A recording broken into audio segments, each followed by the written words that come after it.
agent or a manager for the first time, I think it's really, really important to try and find as much humor as you can in those kinds of meetings. Not just to be gross or weird, but just kind of know that your lightheartedness can really go a long way.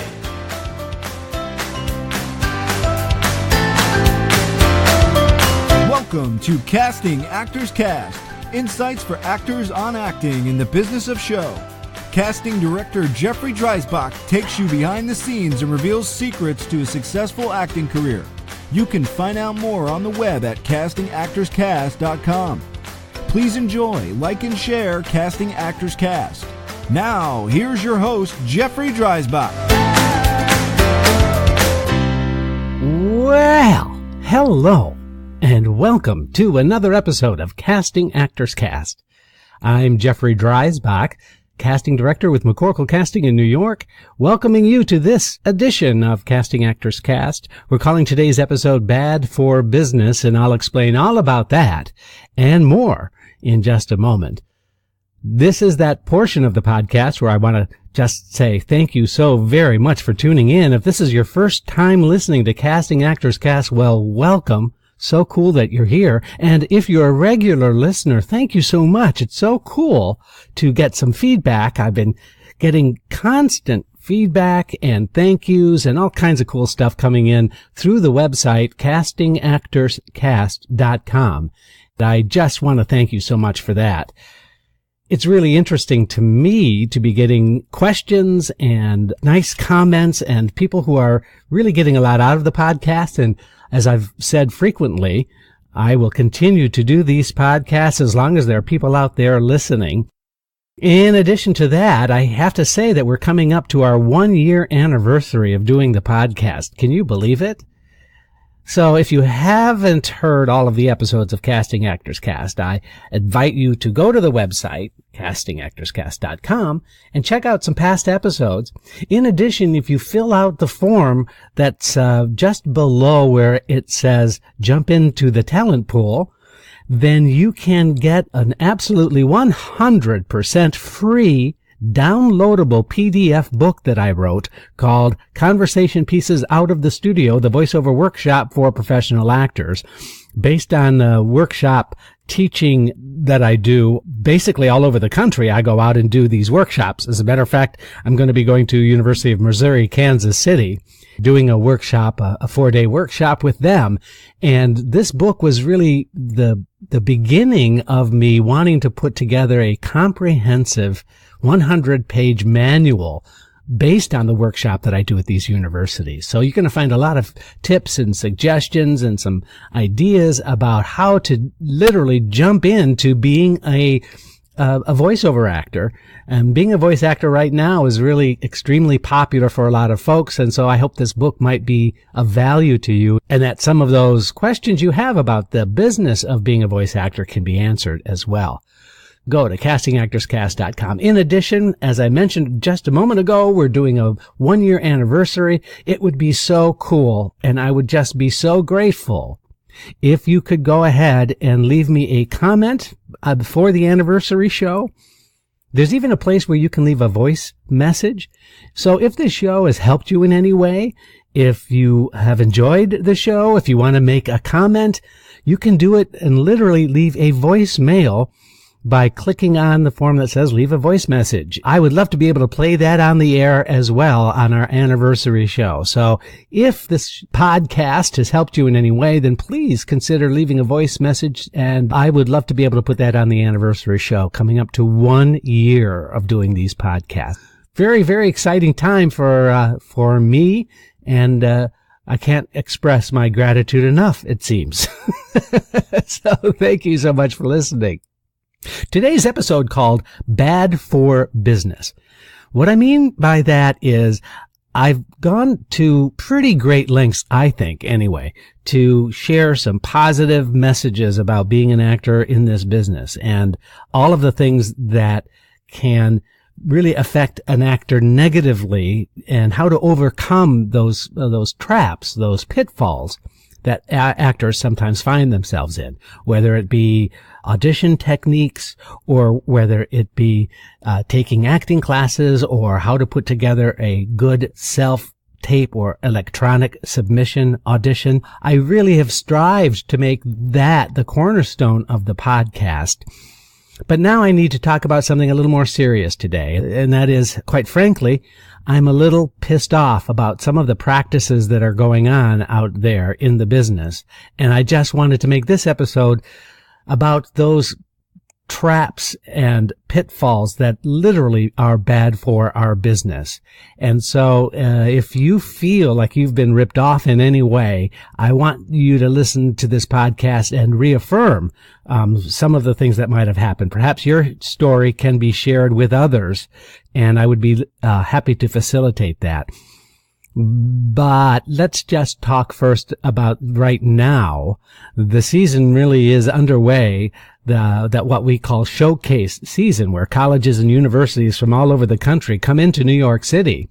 And here's how it usually works. They'll rent outside space, whether it be an off-Broadway house or it'll be studio space or whatever their venue is.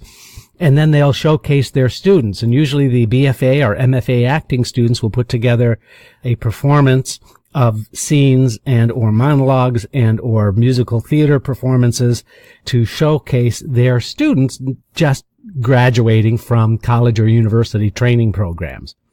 And I guess right now there's something like 85 colleges and universities that are coming to New York City and presenting their work. And agents and managers are invited, and we sit for usually a half hour to an hour presentation. We're given the actors 8x10s and a list of the scenes that are performed, and agents and managers make notes on these little forms. They turn them back into the university, and they end up in appointments for those actors planning on being in New York and looking for a career start with these agents and managers. And for the most part, the showcases are very, very nicely put together. They represent a good cross-section of talent based on the class makeup. And agents and managers use these as opportunities to meet new actors coming into the city and perhaps take them on and represent them. So it's not a terrible system, but it really is not as great a system, because I'm going on past history now. There used to be a weekend it was called The League, and it was a weekend, usually over Mother's Day weekend, if you can believe it, would host several colleges and universities. And so it would be basically 2, maybe even 3 days of watching each of these colleges and universities showcase their students.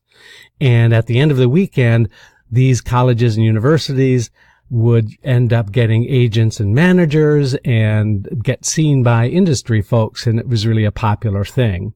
Now, it seems as if because of some lawsuits that had happened across the country from BFA and MFA training program students insisting that there be more benefit from their training other than just getting a diploma and a nice send-off when you got your degree, there was a lawsuit filed that really required a lot of these colleges and universities to do a little more for their student body after graduation. So that's why this kind of mad rush to do these showcases. It's as if to say, we are now presenting like a debutante's ball. We're presenting our students who are going to be graduating and looking for employment opportunities. So that's why we have this kind of just mashup of college and university training programs coming into New York City and doing their workshops. Now, in and of themselves, that's not bad. That's not a terrible thing. In fact, many, many legitimate, really decent agents, managers, and casting people loved going to these, even though there's a whole bunch. Not everybody can go to every one of them. A lot of the agents are very selective in the schools that they want to see. Many of those schools have excellent reputations, and so there's a desire to see the best work from the best schools because they have the best training programs. So it doesn't necessarily necessarily apply to all of the schools because some of the schools have varying degrees of training in their background and their reputation might not be as established, or they may be relatively new to coming to New York, or they might just not really put as much energy into the showcase as they should, in my opinion anyway. But here's what I'm trying to get to. At the end of these showcases, there are opportunities to meet some of these agents and managers and meet with some of these casting people after the showcase is over. Which is great, right? I mean, it's really great that there's a kind of an opportunity for these college university students who might not otherwise have this kind of an opportunity to meet with people who can be really important to your career. But here's the thing. And what I'm about to say is, and I've got to be really clear about this, is my opinion only. This is my opinion based on my experience. I'm also not going to use names here because, frankly, I'm not interested in getting a lawsuit or getting into trouble or any kind of a defamation issue. So I won't be using any proper or formal names. But I will tell you that there are unscrupulous managers out there going to these showcases and making appointments for students. And because the students are not that familiar with the what's taking place in New York and whether an agent is legitimate or not, or a manager is legitimate or not, go to these appointments. And these unscrupulous folks are ripping off people. And they're ripping off talent that's coming to New York. And how they're doing it is they're saying, gosh, I'd love to represent you, but you need to take some classes that I'm offering. So if you just sign up for these classes, or sometimes they'll say, if you just you need new pictures because your pictures aren't very good, so go to this photographer and get new shots taken, then I might consider taking you on. And it's just a trolling opportunity for these unscrupulous agents to try and dangle carrots in front of this new innocent talent that doesn't know any better. And you know what? I just think that just is awful. It just pisses me off that there are people out there to take advantage of new talent coming into the city. And it's all under the guise of helping you with your career. And because a lot of actors, young actors coming into the city don't know any better, they think that this is yet another exciting opportunity that they might not otherwise have had. And they show up to these places not knowing any better. So be really, really careful. If you're one of these university students that is doing a showcase coming to New York or California, make sure you do your due diligence by fully vetting anybody that you're going to meet by looking them up. Now, here's the other problem. You look up some of these people and they have really slick websites. They look really like they've spent a lot of money on their website, so they look really, really legitimate. And guess what? They're not. They're not. It's just kind of crazy town, really, for some of these folks. So be very, very skeptical. First and foremost, the first question to ask any agent or manager, if it's an agent, you need to ask if they're franchised by the unions. The unions dictate certain rules and regulations that must be followed.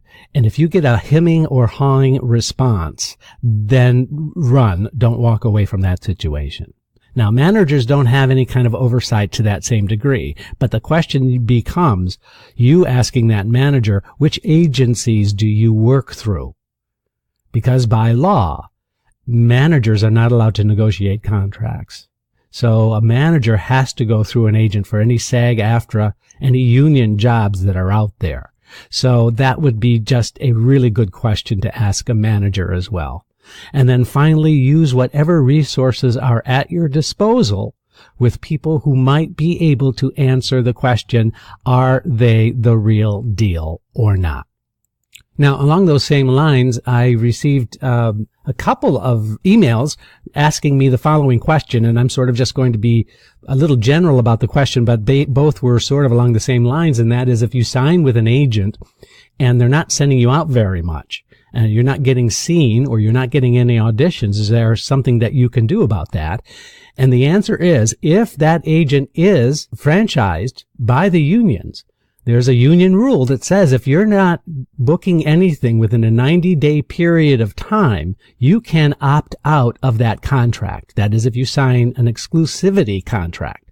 If you're exclusive to that agency, for example, for commercial work, then you have 90 days to revoke the terms of that contract if you don't book anything. So the question becomes, if you sign with an agent and they're not sending you out very much or at all, then you can make the decision to either leave that agency with no repercussions, or, in my opinion, it's time to have a good sit down and say, why aren't you sending me out? This is your business. This is your career. You need to take the bull by the horns and find out what is going on with an agent that's signing you, or an agent that wants to work with you even on a freelance basis but is not sending you out.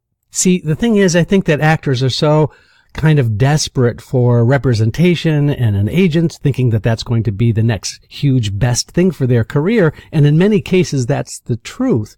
But don't let the enthusiasm and excitement and ambition for that kind of relationship cloud your judgment about who you are planning to work with, because I think you can find yourself unknowingly in a situation that you will regret.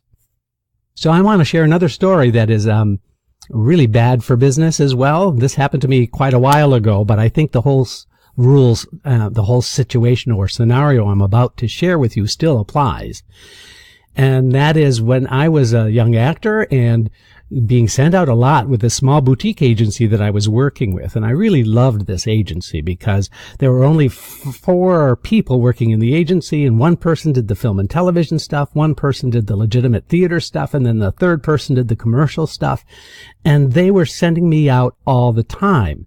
So one agent would be saying, this is a theater audition, and then another agent said, this is a commercial audition. And, I did really, really well. I was really happy. I was going out a lot, and I was booking things, and I was shooting commercials, and I was starting to get into voiceover stuff pretty regularly, and it was an exciting time. And every audition I would show up at, there would always be the same 4 or 5 actors, because we were very much alike. We were very similar in our energy and the way we looked and that kind of thing, that I thought, this is really funny that I'm seeing these same actors at these same auditions. But these other actors were with another agency, and they all seemed to be coming from this one agency. And this one agency was strictly a commercial agent. They didn't have any other departments to them. And they literally were sort of cornering the market on their commercial talent. So every audition I would get, I would see 4 or 5 of these guys from this other agency. So you know what? In the back of my mind, I'm thinking this would be a really great agent to step up to, because they're getting sent out more. Obviously, they're booking more. And so secretly, I harbored this desire to want to be part of this other agency, this larger commercial agency. And guess what? So finally, I get a call from this agency saying, let's go to lunch. I think I've told this story in a previous podcast, but I think this has a different kind of point to it. So I was excited to go to lunch with this agency, and by all means, they wanted to sign me, and they thought we would have a great relationship and I would make a lot of money. And I thought, okay, I'm going to take the plunge. It was the next right thing for me to do, so I thought. So it was really hard to go back to this, smaller agency that I loved and was getting enough work for and happy to be with, and said, I really, commercially, I need to go move on to this other agency. And, that's always a hard thing to do, because there's a personal relationship that's developed over time. It is business, but it's also, there are personal elements to it. I signed with this other agency. It was a year contract. For 5 or 6 months, I don't know exactly how long, I never got one audition. Not one. Where I had been going out 2, maybe 3, 4 times a week, I was now getting crickets. I was getting nothing.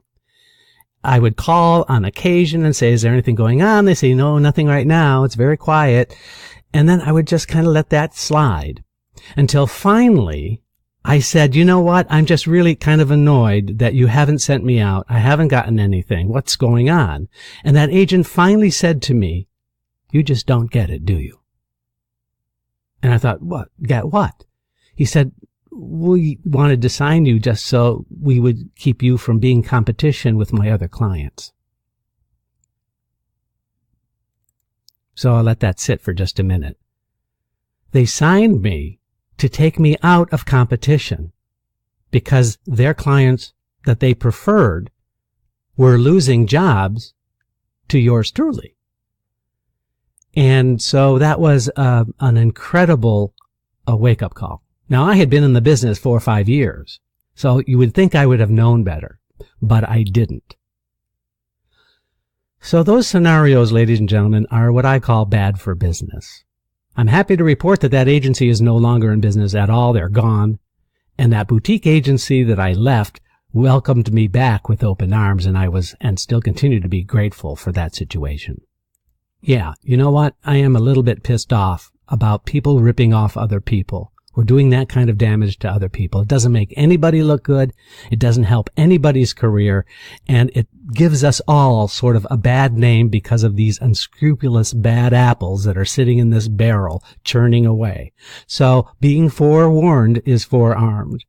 Be really, really careful out there because there are bad people and they try to wrap themselves up in good intentions and they're just there to simply make a buck off of you and have no interest in developing your career.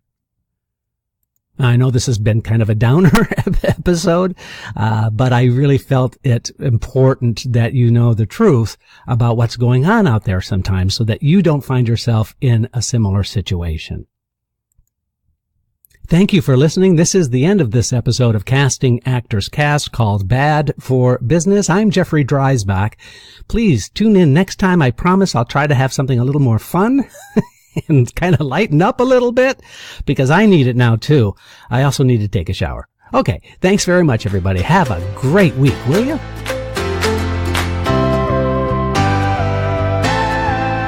You've been listening to Casting Actors Cast with host Jeffrey Dreisbach. Find out more at castingactorscast.com and let us know if you would like us to cover topics you're interested in. Thanks for listening. I'm Matthew DeSarno.